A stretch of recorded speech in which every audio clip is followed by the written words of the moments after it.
સુરત શહેરમાં છેલ્લા 3 દિવસથી મેઘમહેર યથાવત છે તો શુક્રવારે શહેરના વિવિધ વિસ્તારોમાં ધોધમાર વરસાદ પડ્યો.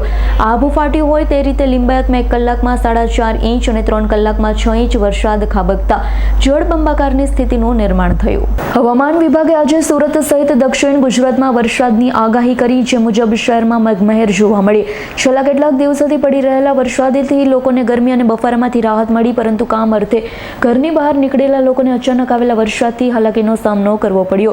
સવારના બફારા અને ઉકળાટ બાદ બપોરે અચાનક વાતાવરણમાં પલટો આવ્યો. ભારે વરસાદના પગલે શહેરના પીપલોદ, અઠવા, ડુમસ રોડ, વરાછા અને સિટી લાઇટ જેવા વિસ્તારોમાં વરસાદ નોંધાયો છે તો સુરતના લિંબાયત વિસ્તારમાં તો આભ ફાટ્યું હોય તેમ 1 કલાકમાં 6-4.5 ઇંચ જેટલો વરસાદ ખાબકતા ચારેકોર પાણી થઈ ગયું છે, જેને લઈ લોકો ભારે હેરાન થઈ ગયા હતા. Bureau report, S9 news, Surat. અમારી તમામ માહિતીથી અપડેટ રહેવા માટે જોડાયેલા રહો S9 ન્યૂઝ સાથે.